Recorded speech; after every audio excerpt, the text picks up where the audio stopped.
Hello watch community and welcome back to my channel. Thank you again for tuning in today. So I want to address a question that I get asked all the time and I've never really done a vlog on. So I get asked so many times, I wish I had, like a dollar for every time I did. So you guys all want to know how to buy stuff on eBay. Well, not stuff. You guys want to know how to buy watches on eBay. And I do have a list. I came together with a list of some tips and tricks I think will help you guys have more success buying watches on eBay. Now, I make no promises, I make no guarantees, and bid on eBay at your own risk. But I did want to share some just general knowledge that I've had, just from my experience on the website, and I've been using eBay for several years now, and I've had some big wins and I've had some big losses, and I figured you guys might be able to benefit a little bit from my experience. So again, this is not the end-all be-all guide to buying watches on eBay, but hopefully you guys get some benefit from some of my tips and tricks. Again, buy at your own risk. eBay is one of those things that I know a lot of people feel is the best deal you can possibly get on a watches on eBay. And while I will say, honestly, the best deals I've ever gotten on watches have been on eBay, eBay also has ludicrously high risk in some respects as well. There is a lot of corruption and misrepresentation going on eBay. eBay is littered with fakes, with Franken watches, and with watches with all sorts of reasons to be suspect. So yes, you can get an amazing deal, but you can also get taken pretty hard and end up buying a piece of crap. Do it knowing you're going in with some risk involved, because it is not a guaranteed smooth experience. But when done well and with a little bit of luck, you can buy yourself some really nice watches on eBay. So with all that said, let's get started on my tips and tricks. All right, my first tip for buying anything on eBay is know the watch you're buying. Now, I know that sounds really kind of silly, but you really need to know exactly what it is you're looking for. Because with these watches, there can be idiosyncrasies in even a particular model that can really have a very big difference on the value. So let's just say you're looking for, I don't know, a Rolex Daytona. Okay, what kind of Daytona are you looking for? Do you want a stainless one? Do you want a two-tone one? Do you want a solid gold one? Do you want one with a zenith movement? Do you want one with a 4130 in-house movement? Do you want one with a ceramic bezel? Do you want the stainless steel bezel? These are all things you really need to figure out, because value on these watches can be all over the place. The value on a vintage Paul Newman Daytona is very different than the value on a 4130 or a Zenith or even a ceramic current Daytona. They're all over the place. If you're looking at a stainless steel Daytona, the values even in a given model range are going to be very, very different than they would be for like a two-tone versus a solid gold. So make sure you know exactly what it is you're looking for. What date range are you looking for? Are you looking for, like Rolex too? I mean, again, the movement's very important. The dial can be very different. The bracelet can make a difference. Does it have solid A links? Does it have a newer clasp on it?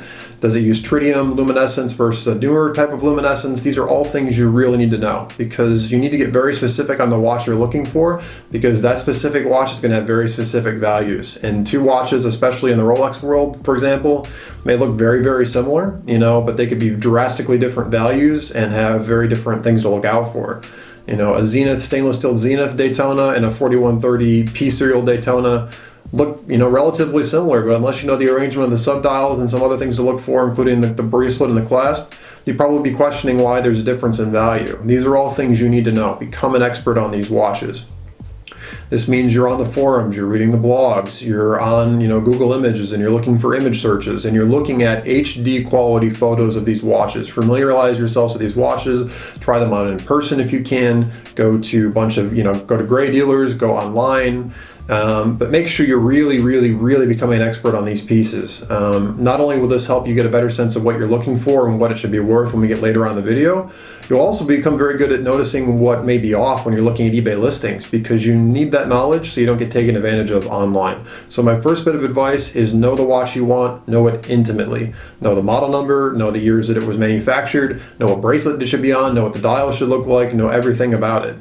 And I'd also recommend, if you're doing this research, to look on the forums and see what it's like to own a watch like that. The forums are a wonderful opportunity to learn a lot about these watches you may be considering. There may be some watches that you really like until you hear that other owners have had issues with them, and you may want to steer away from them. It could be too that you go into the forums and you're looking for one thing and something else catches your eye and you end up looking for something else. So do your research. You really, really, really need to become an expert on these watches. I would say know as much as if you could talk to it as an expert would. If you're going to go out and buy a watch, I would say you know enough information when you could do a review on that watch without actually owning one. I would say that's where you should be, because if you're going to be buying on eBay, I think you really need to have that kind of knowledge level going into it. All right, point number 2, know the market. What do I mean by know the market? I mean, know what the watch is actually worth. So people can ask whatever they want for a watch, but that doesn't mean it's actually worth anything. I could, put my wristwatch check, Omega Seamaster Bond watch on the market tomorrow for $10,000, but nobody would pay 10 grand for this watch. This watch isn't worth 10 grand. And so you need to know what your watch is worth that you're looking for so that you know you're getting a good deal. And how do you do that, obviously? Well, there's a multitude of ways you can look at it. And as with cars and most things in life, there's a wholesale value and then there's like an actual retail value. And if you're buying on eBay, you should be looking for wholesale, which is basically what people would be getting on trade-in. Now, how do you figure that out? A great beacon that I use is chrono24.com. You can go on Chrono24. You can look through there, look for, let's just say a particular model you're looking for. Again, that's the way you got to find it. So if I'm going on Chrono24, let's just pick another example. Let's say I'm looking for a 16610 Submariner. Go to Chrono24, type in Rolex 16610 Submariner. And when you're looking through links, look for one. Let's say you're looking for, a mid-90s piece before they had solid end links. Look for listings of a watches similar to that and see what they're going for, sort them by price, see again what the price is, what are they coming with, what kind of condition are they at that price.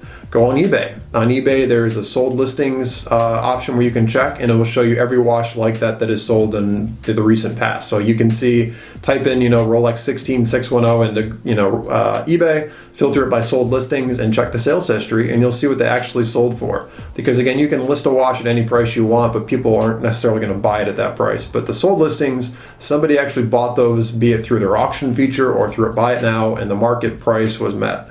And that's going to give you a good sense of what the watch is worth. You also may want to do some research on some bigger, like full-size retailers, some of the bigger, like the actual AD websites, and even some gray market websites, because then you can see what a retail price would look like too. And you can kind of get a sense of the discount between wholesale and resale. This is all information you're going to want in your mind as you're coming through, kind of understanding what the value of the watch is. And one I think a lot of people forget to do that I would highly recommend is also go to the forums and see if you can figure out what the cost is to service the watch you're looking for.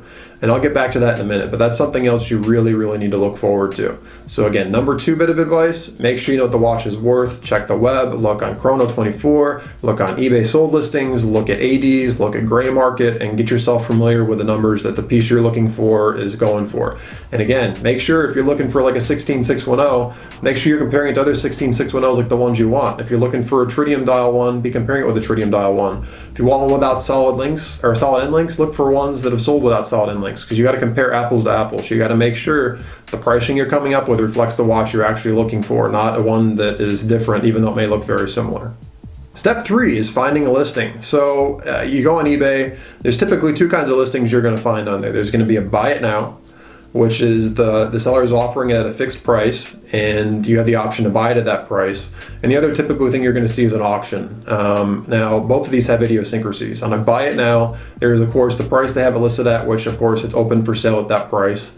The other option, though, sometimes they put in a make an offer option. So even though it says buy it now, if it's close to, let's say you find a buy it now watch that's close to what you're willing to pay or what you think is a good price, you can make that seller an offer and type in the amount you want to pay for it. And if they accept your offer, they can sell the watch to you at that offer as well. Now, once you make an offer, it's a binding offer. They're going to lock you into that. So don't just do it carelessly. Make sure that whatever offer you put in is something you're willing to pay. And also expect that they may reject your offer and they may counter offer you. And you may have to go back and forth and negotiate. But that's one scenario. The other scenario is the auction. And I hear people asking me a lot. They're like, in these watches, they're so cheap. I can't believe there's like a Rolex on eBay for like $300. Yeah, but it's an auction, right? And typically when you're seeing those prices, there's 5, 6, 7 days still left on the auction. It's going to keep getting bid up. And if at the end of the auction it's not getting bid up, something must be seriously wrong with the watch. Typically what a lot of people do strategically, I'm guilty of this myself, is on auctions, they'll wait until they're in the last, couple minutes of the auction. I typically wait till like the last 5 seconds.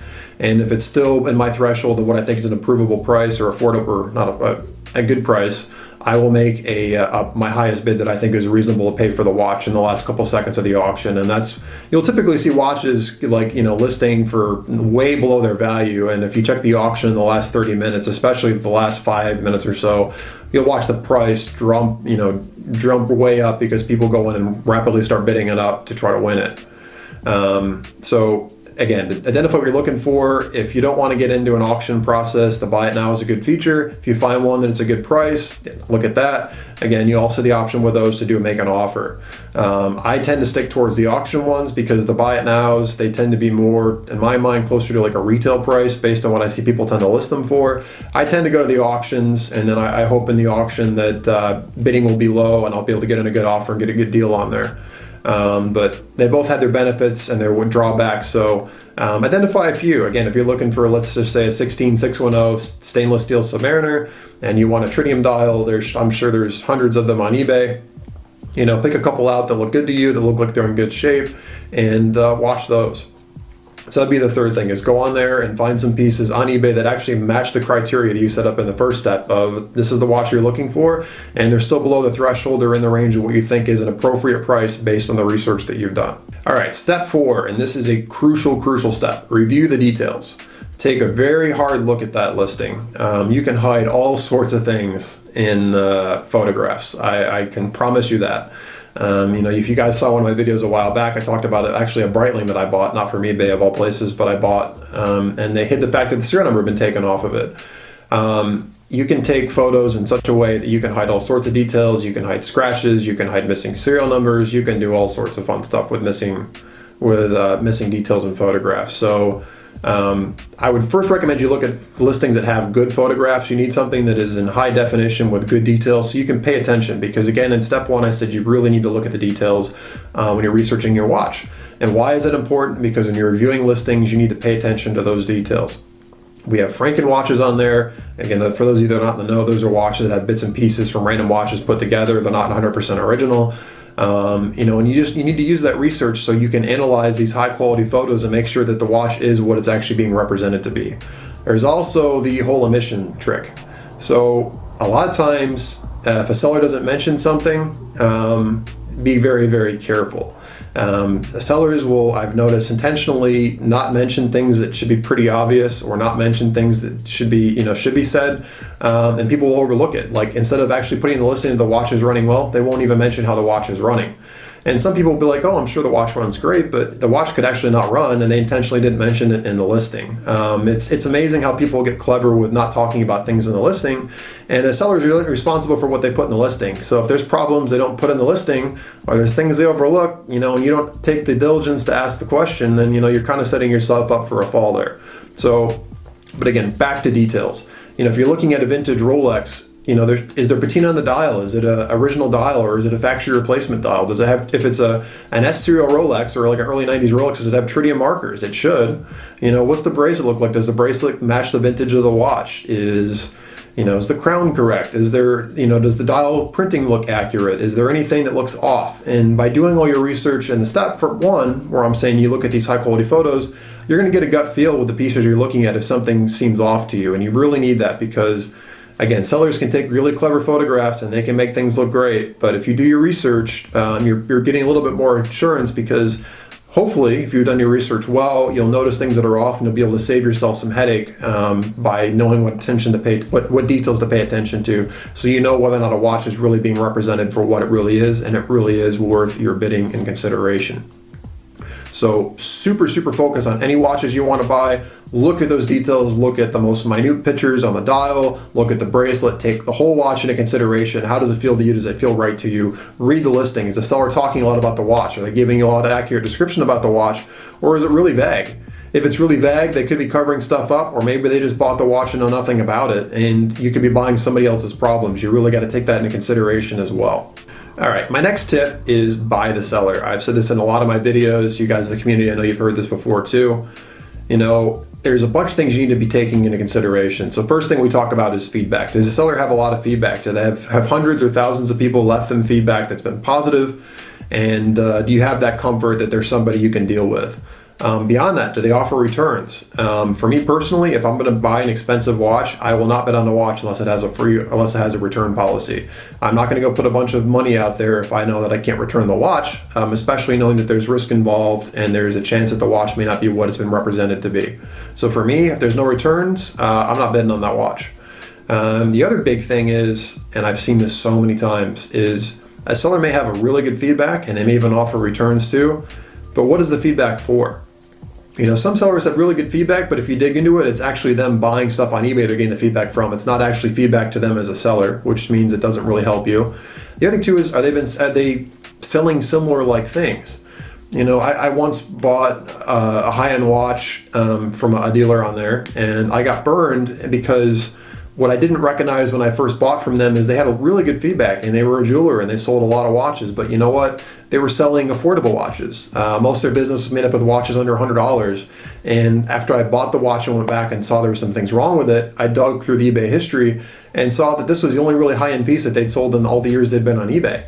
And so it was definitely something that was outside of their familiarity. And so why is that important? Because you want to buy from people that know the watches and intimately that they're selling to you. For example, if you're going to be buying used Breitling, I've talked about, again, already on this video and in other videos, that it's most common practice for some gray market dealers to get watches where the serial numbers have been erased from them. If you're not an expert in Breitling, or if you don't trade in Breitling a lot, you probably wouldn't even realize there's a serial number to look for. And so you want to buy from a seller that's going to notice stuff like that, that's going to call it out in the auction, or it's going to be offering you the best quality of goods. If you're going to go buy a Rolex, a Breitling, a Omega, whatever, look at the seller's feedback. Do they sell a lot of that brand? Are they familiar with that brand? Would they know what to look for on that brand? Would they know what things may go wrong with that brand? And because of that, would they be giving a very detailed description of what the actual condition of that watch is? So again, buy a seller with good feedback that's actually to them being a seller, and make sure you're buying from a seller that has familiarity with the products that they're selling. If you're going to buy a Breitling, buy from a seller that's bought and sold a bunch of Breitlings before, or if not, a passionate watch enthusiast. Look in their selling history. Are they selling a lot of high-end watches? That would add confidence and make me more likely to want to deal with them. All right, and the last tip is bid smart. So at the end of the day, I mentioned when we were talking about knowing the pricing, I said you guys need to take some time to do some research on what a service costs. Why did I say that? Because it's been my experience 9 times out of 10 that watches you buy on eBay have undescribed damage. And it's not necessarily through malice of a seller. It's just that there's stuff that they don't know. And if you're, in the watch community like us, you're going to notice things that a lot of normal people just wouldn't pick up on. There might be a scratch on the sapphire. The watch may need to be serviced. A lot of these watches, people have had them for many years. They may never service them. Or they may have serviced them by an inappropriate, service center, and they may have other issues. So why did I ask what a servicing cost is? Why did I tell you guys to do that research? Because I want you to put that into your budget. So if, let's just say you determine the watch you want to buy, a good price for you is $4,000. I would urge you guys, when you're bidding on that piece, to try to get it for under that threshold, or to build in a little bit of comfort of whatever your price point is. Factor in, if you had to have a service done to it beyond your purchase price, would you still be comfortable with that purchase? Because I want you guys to be okay with the fact if you buy a watch for, let's say, $4,000 and you find it needs to be serviced, and you end up putting $4,500 all into it, that's still a good price for you, because that's something that honestly can happen. And the other thing too that I want you guys to take consideration is, don't get overzealous, don't get overexcited, especially if you're going to go, on the buy it now, or not the buy it now route, but you're going to go on the auction route. Adrenaline kicks in. It can be kind of fun to get competitive, and in the last minute or so of an auction, bids start going up, and you got to be very careful you don't end up overpaying for a watch. I'm guilty of doing this personally, and I know a lot of you guys are. You may really want to watch, but at some point you got to be able to walk away and say, you know what, this price isn't justified here, and I got to back off. Because it's very easy to keep hitting bid it now and keep bidding the price up, and that watch you're going to spend $4,000 for, you come down to the last 10 seconds, and let's say somebody put in a bid for $4,350. At that point, you should know enough that you need to walk away, and you'll look for another watch that's going to meet your criteria. It's very, very easy, and you can fall into the pattern of keep hitting the bid it now button, and the next thing you know, your $4,000 purchase, you end up bidding $5,000 on a $4,000 watch. So be very, very careful about that. So there you go, guys. There's my advice. I hope this is helpful for you guys. Again, I make no guarantees. This is just stuff that I found helpful. eBay, you can get a really good deal or you can get burned. And I see fakes on there all the time. I see Frankenstein watches on there all the time. And this is nothing against eBay. Honestly, I can't imagine having to police everything on there. You need to arm yourself with good knowledge of the market and good knowledge of the watches you're purchasing. And with using that and a little bit of luck and some good reasoning, you should find yourself some good purchases. But also be aware, there's probably going to be damage you weren't expecting. And again, just take all that stuff into consideration, and hopefully it'll be a good experience for you all. But again, do so at your own risk. So hope you guys found this helpful. I have a couple other watches coming in for review, hopefully soon. So we'll get back to that stuff. One of the nice things about being on YouTube, I'm so fortunate that people want to send me their watches from some of these companies to review. So I'm looking forward to some stuff coming in to check out, which I'll be very happy to share with you guys. As always, thank you guys so much for tuning in. You know how much I appreciate you. I love being a part of your community. So social media is below, my LinkedIn, my Facebook, all that good stuff. Instagram as well. I know that's where I hang out with a lot of you guys. As always, if you liked it, give it a thumbs up. If you thought it was terrible, knock yourself out, give me a thumbs down. Comments, I try to read them all, can't respond to them all, but again, always appreciate your comments, and just again, appreciate you guys so much. All right, guys, have an awesome day and take care.